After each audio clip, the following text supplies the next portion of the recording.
Great. All right. Well, thank you so much for being with me today.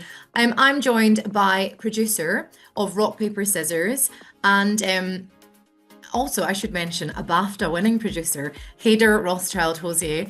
And thank you for being here to talk about Rock, Paper, Scissors. Just a little brief description so the audience knows what we're talking about. It's set against the backdrop of Russia's brutal invasion of Ukraine. And this short film delivers an unflinching portrayal of survival, sacrifice, and the human cost of conflict. So, first of all, I wanted to ask, how did you become involved in this project and what drew you to it? Yeah, so the film, as you mentioned, it's based on a true story. It's based on a young boy called Ivan who volunteered or he volunteered in the Ukrainian military, and it's during his time in the UK that Franz Bohm, the director, had met him, and they struck up a friendship. And it was during this friendship that Franz had noticed a scar on Ivan's leg, and when he asked him about it, he told Franz this story of his reality. And when Franz had brought the story to me, it was just so hard hitting that this was the reality of such a young boy. You know, he was 18 when he was killed. Sadly, a spoiler for the film, but this is the reality of what's happened. And it was just something that me specifically, you know, it was something that I knew that I had to champion. For me, seeing what's happening in Ukraine right now, the atrocities that are happening against the civilians of Ukraine, it's a real driving force for me. I don't know how to pick up a gun and go fight, but what I do know is how to make films. And this is my personal act of resistance against the Russian regime. So, you know, telling the story was really important for me. It was really important for the team. You know, I want a big shout out for the team as well. Everybody understood the responsibility and the weight of that responsibility of telling the story. So, you know, being able to use film and storytelling as a way to help audiences build empathy towards the civilian perspective of what is happening in Ukraine. Yeah. And I think film is such a powerful way to do that, to actually emotionally connect audiences with the realities of something we couldn't even imagine. And I think what you've touched on, that story, I think it's always important when it is a true story to tell the audience at the start. And I think as an audience member, you emotionally prepare yourself. But it's almost unbelievable that this is true. And I believe that you spent some time in Ukraine, I believe alongside some displaced families. Could you talk a little bit about the way that maybe shaped your approach to producing this project? Yeah. So with this film, you know, it's not a story of war. This is a record of a boy who now exists only in the memory of what's in this film. You know, cinema becomes the only place where he's still alive. And a lot of people, the whole point of this film was that a lot of the people seem to be forgotten about. You know, there's a lot of people who Ivan was 18 years old. He didn't even have a chance to leave a mark on this world in any way. So going to Ukraine was huge for me, because it connected me with a lot of other people who share this reality. This is an ongoing conflict even to today. People are out who are unable to leave Ukraine. That's their home. That's all they've known. You know, being able to go over there and witness and experience what it is that they are living through day to day, it broke me. I'll be honest with you. I wasn't really prepared for the empathy that I built from that, because the attitude for a lot of Ukrainian people is that they can't understand how this is their day-to-day in a modern world, that this is allowed to happen, that the world is standing by and allowing this to happen. This is the civilian point of view. Like, one of the things I keep mentioning civilian, because what is really important is the human element of conflict. You know, part of the motivation with the film was never to glorify any of this. You know, Ivan is not an action hero. This isn't a Hollywood epic where he goes and saves the day. You know, he becomes the hero.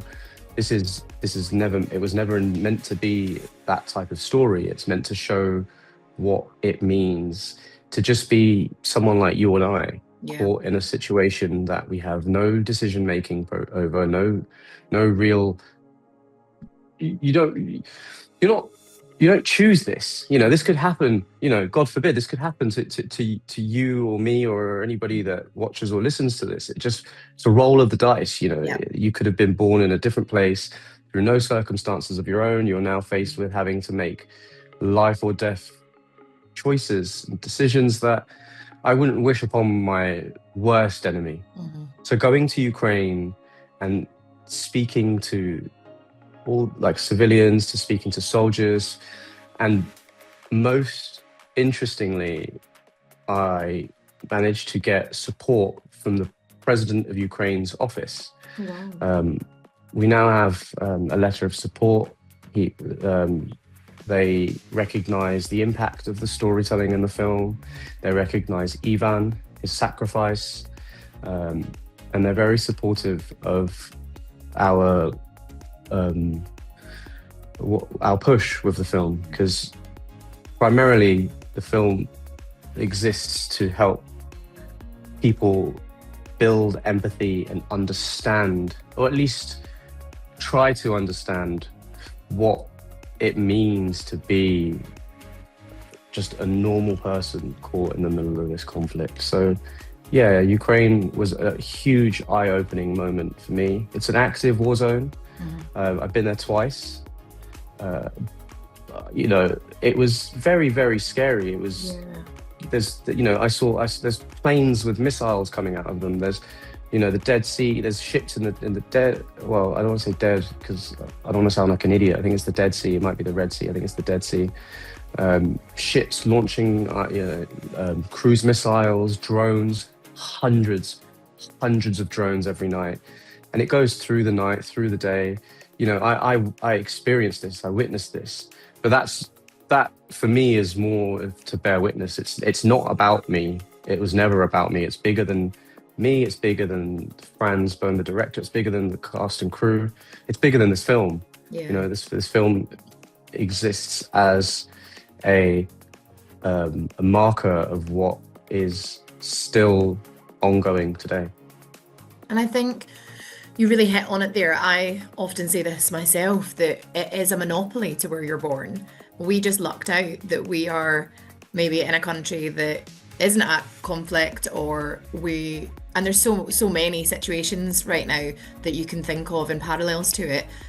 I think what really jumped out for me was that this film insists on the idea that heroes are often just those who refuse to do nothing, or maybe couldn't do nothing, and are forced into this situation, like you're mentioning, of all these just normal everyday people. And I think when the Ukraine war first started, people, especially like here in the UK, people were so shocked.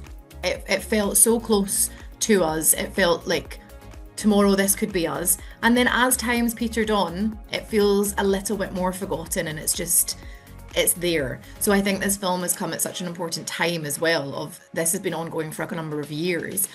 What do you hope audiences, especially those far removed from conflict, carry with them after watching this?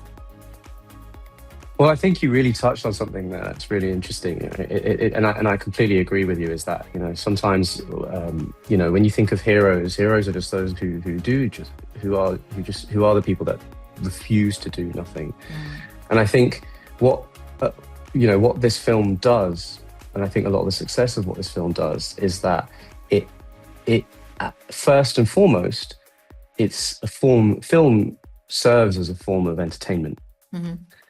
And what we are able to achieve with rock paper scissors is that it penetrates the audience firstly as something that it's a war thriller. It's designed to help.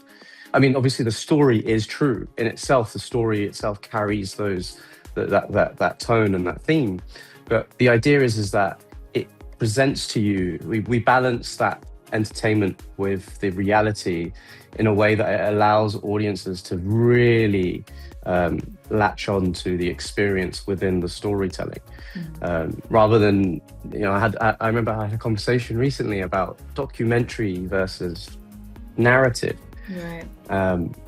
and I have quite a few favorite documentaries that I enjoy, but my argument has always been that documentary can feel very voyeuristic, like you're bearing witness to what is happening, whereas with a film like Rock Paper Scissors, you store a lot of the news around conflict and war is always described in a way that just feels really hard to kind of fathom.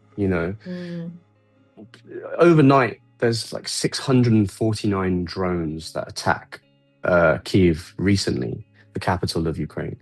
You've got hundreds of missiles, and even over a period of time, you hear about thousands of people displaced. You hear, it's just, we're human. It's just it's too much to fathom as a normal person. And I think when you look at storytelling, I say that storytelling shapes how we see the world and each other. You tell a story about a young boy. He could be your brother, your nephew, your son. You tell a story about a young boy with his father at the front line of a conflict. That becomes something that is hugely relatable. Yeah. It becomes a way that you can understand what that might feel, what it might feel like, what it might look like. It becomes a way that the audience can really connect with the reality. In some ways, they project themselves onto the character. They would find themselves thinking about, well, what would I do in a situation like that? And the storytelling is, the filmmaking, the process of the filmmaking is done in a way where it gives you an opportunity to do that. There's moments within the film where there is a beat in which you can project yourself onto the character. And I think part of the success of the film, why we present it as a war thriller, is that it does that. It takes you on a journey where it puts you on the edge of your seat, and it gives you the choices, the very same choices that Ivan had to go through, the character, Alexander Rudinsky, the actor. This film sits on his shoulders. His performance. He's phenomenal, yeah. Is just, the realities of, because we had to bring him over from Ukraine. Right. As we did with quite a lot of our cast. It's an all Ukrainian cast. Brilliant. Some were already in the UK, Right. already displaced. Some of them were already displaced. We had to get a special dispensation from the Ministry of Culture to be able to bring some of the cast over. Right. And, Alexander, days before the shoot, the day he arrived in the UK, we asked him to come about 5 to 6 days before the shoot, so that we can have some time to really workshop and rehearse with the actors and really tighten the script. And he arrived, and on his arrival, his best friend was killed in Ukraine. And I had a long conversation with the director Franz, and we were like, we need to postpone the shoot. We need to cancel the shoot. This is a film at the end of the day. That's his family. That's his life. That takes precedent in every day of the week. And we had a conversation with Alexander, and he was more determined to make this film after that incident had occurred with his best friend. And I was very encouraging. I said to him, I was like, look, I want you to go home. I don't think this Yeah. is the right time. And he channeled it into his performance, and you can see that on screen, that that's no longer someone just pretending. Yeah. Yeah. Gosh, that's really And hard hitting to hear as well. And just really highlights how current this is, that the actor playing that part is literally dealing with the loss of the war that he's portraying. Which actually leads into what I was going to ask, which is, apart from that, were there any other specific moments, scripted or just discovered on set, where the actor's performance maybe changed how you planned the original scene, or how you, in collaboration with the director, had maybe sought out or storyboarded it? Was there any maybe nice surprises as well? yeah, so it's interesting that you asked that question, because the the character of the young boy played by Milos, Mm, uh, the child. I mean, technically, Ivan is a child in the film, but yeah. um, the young boy. We had discussed, me and friends. We discussed this character because that character wasn't real. It wasn't in a Right. real story. We had talked about, in the reality, this bunker, there was many young children, there was, women giving birth, there was a lot of innocence in this bunker. Mm, And there was a version of this film that we were discussing where that would be fine to have exactly as is, just in the background.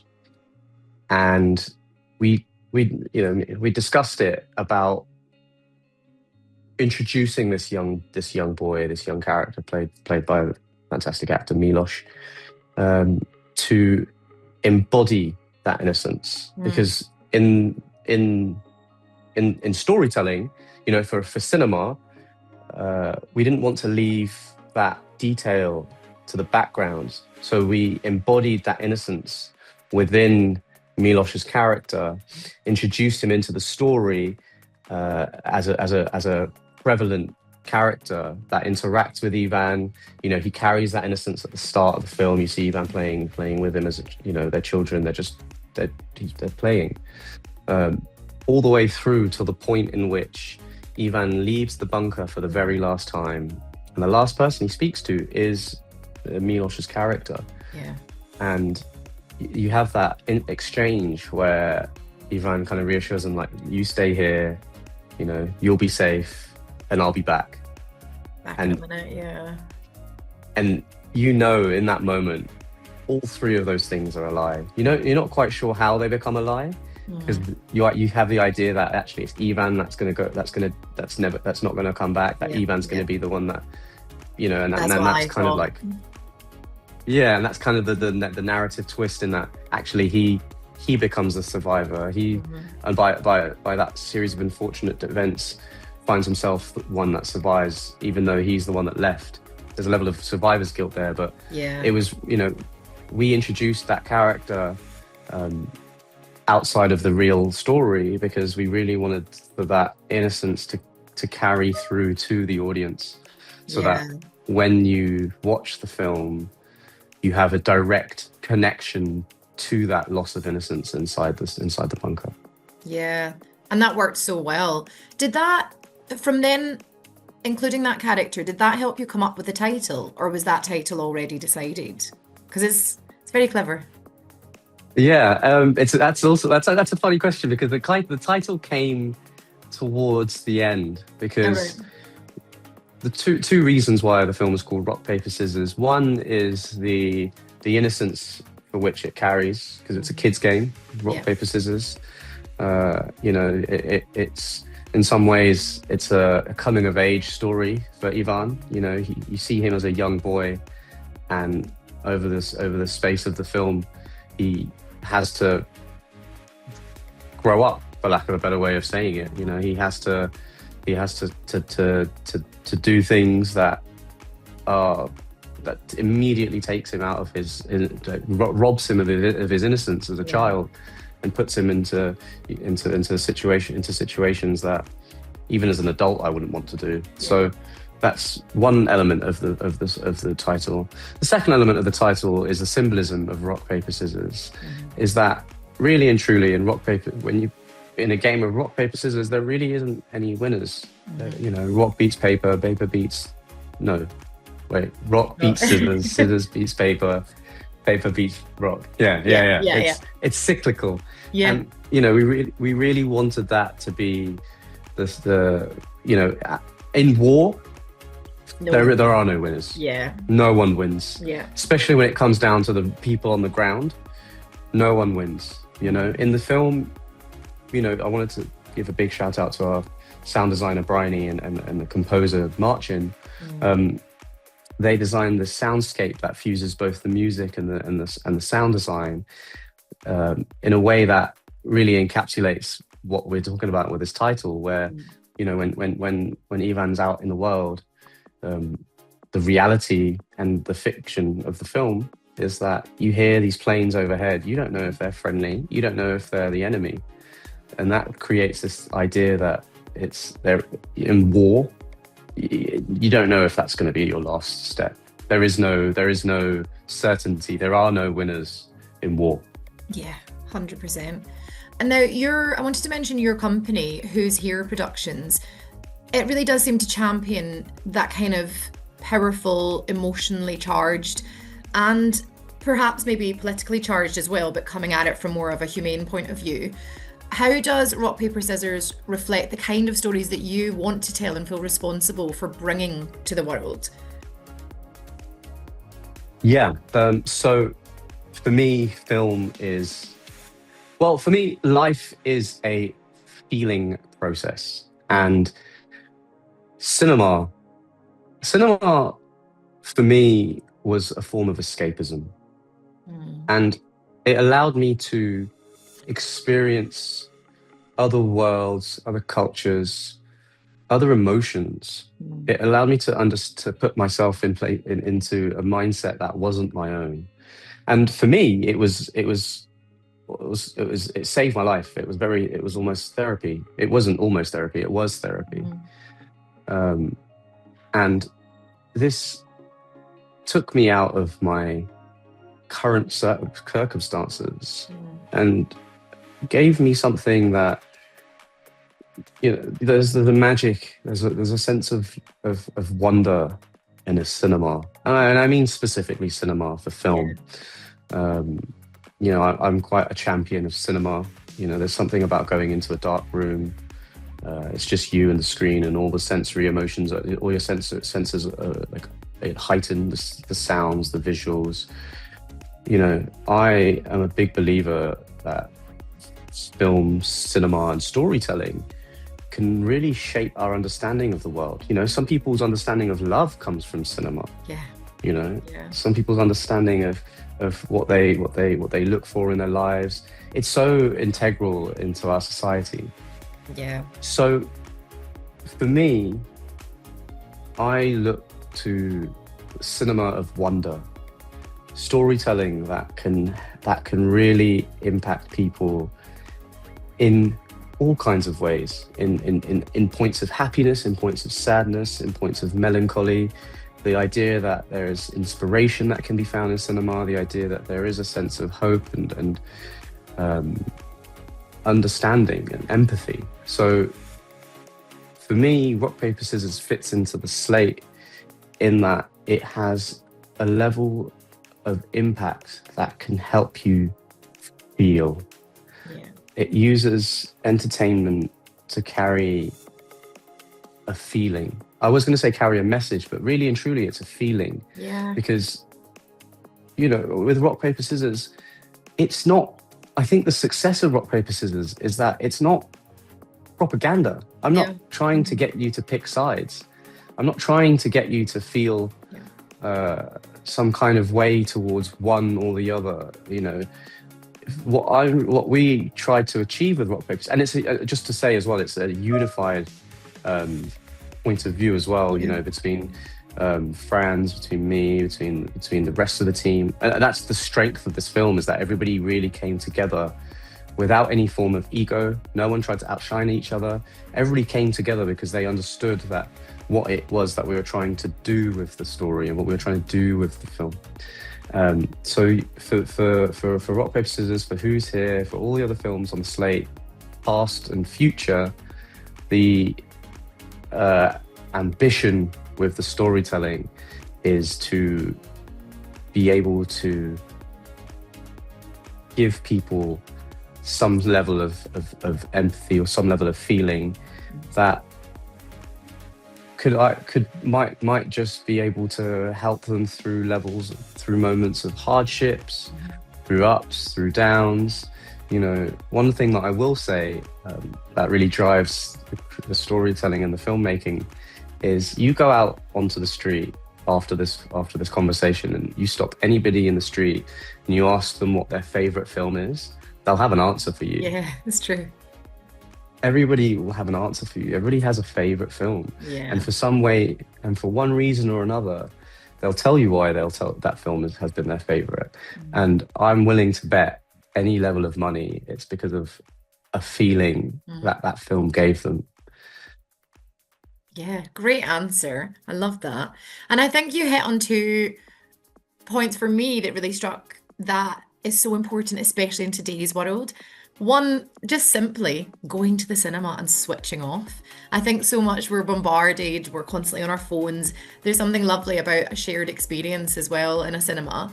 And also that I loved how you framed it of stepping into someone else's mindset, which I think is hugely important as a human to, like, it's okay to change our mind. It's okay to have a different opinion. It's all right to understand each other, but also that's really where empathy comes from, doesn't it? Yeah. So yeah, I really, really respond to that. Just a really simple question now. Did you have a favorite moment during this whole filming process? Oh, that's a really good question. Have a favorite moment. Simple but hard. Yeah. It's you know, as much as the film carries a lot of weight and responsibility, you know, we really are, telling a story here that is a direct echo of the Ukrainian national trauma. So whilst there's that responsibility, it was still it's still a film, and there's a process to the filmmaking, and you know, you come together as a team, as a family. Everybody is kind of going through it. It's a short film, so that comes with its own set of complexities. You know, like we don't have money. We don't have a lot of money. Time and money is lacking. Yeah, so you know, you're kind of having to try and like make it work. You're kind of running and gunning to try and make it work. So it presents itself with a whole bunch of moments that really brought us together. But if you want me to specifically pick one moment, oh, this is going to sound so cheesy. Oh no, I love a bit of cheese. This is going to sound so cheesy. Oh, it's so bad. When we wrapped, Yeah. you know, the last shot of the day, the last shooting day, we were shooting in Wales, and we were shooting in and it actually, interestingly enough, that scene got cut from the film. So the scene that we I were was going shooting to was ask the what last scene it shoot. was. Yeah. So just to sidestep very quickly, there was a whole sequence that we had shot because at the point that we were filming, Ivan was still alive. You know, we never had any. We had no idea. We had no idea that this was going to be the reality of this film. So we had a different ending. And when we had learned of his death, we had to we changed the ending. Wow. We cut out so much of there was a whole section that we cut out because it didn't feel right, and B, now that postscript after the film, we included that. It just didn't make sense to have this whole sequence that we'd shot. So that sequence was the film. It was the sequence that we were filming. And after we wrapped, we did a crew photo. Oh. And because it was such a labor of love from all over the world. We had, you know, our production designer Shivani's from India, Sunshine is from Taiwan, DOP. You know, it's such a so many people from all across the world came together for this specific film, for this specific story, and because of the weight of the story, it was such a moment in which we shared, like, we took the picture. I still got the picture, actually. I can share it with you. Oh, And it was just a moment in which we really, like, oh yeah, you know, it's so fun to tell you this now, actually, because looking back at that moment, would we know we would be where we are now yeah, with yeah.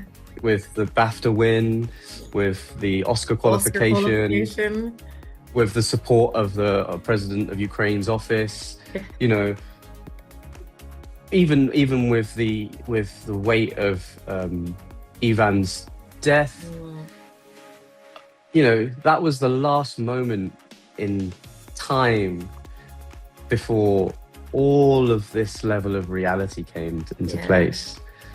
And we all really came together, and it was a real, you know, it was a very special moment, actually. I'm actually living it as we're speaking it. Aw, I can see Just the joy thinking in your back to it. face. Yeah. Yeah, because it was such a, I mean, obviously, again, you know, the what is happening, the reality of Ukraine is it is what it is, but coming together to make that film was truly, I would say, one of the greatest moments of my career.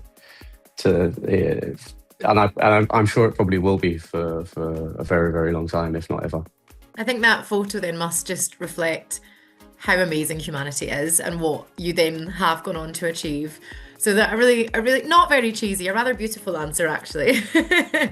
We've only got minutes left, so I've really enjoyed our conversation, and it's been so insightful. Thank you so much for making such a powerful and important film, equally entertaining as it is important. And just for those watching, how can we follow your work and how can we follow Rock, Paper, Scissors? Yeah, so we're across social media. So you can find us on Instagram. It's at rps.film. I'm also across Instagram as well. It's Hoozeer, HOOZEER.film. And Franz, the director, he is FRANZ.BHM. So Franz Bohm. And yeah, you know, hopefully we'll be able to have a wider release of the film. Currently, it's still in its festival circuit. Yeah. You know, we're fingers crossed for the shortlists for the Yeah. Oscars coming up this month. Oh, is it this You know? month you find out? Yeah, the 16th of December Oh. will be the deciding point of whether we're in the top 15 films in the world. Wow. So, you know, Oh, well, good luck. Yeah, thank you. Yeah, you never really think about being at this point in time. No, because that's It's not why you make it, of course, but it's a nice little added sprinkle. Yeah, it's a very big, nice added Yeah. sprinkle. You It's like, know, I'll with take the that. strawberry sauce and the Yeah. chocolate sauce, you know, and And then the the cherry flake on in it top. as well. Yeah. So Yeah. no, it's an incredible moment to be here, and to be here with the support of the people of Ukraine, Yeah. with the support of the British of the people of the British people. So yeah, hopefully we can get the support of the rest of the world. Yes, definitely. And hopefully lots more eyes can see Rock, Paper, Scissors. It's absolutely fantastic. And Hayder, thank you so much for speaking with me today. Yeah, thank you. It's been a real pleasure to chat to you too. Thanks.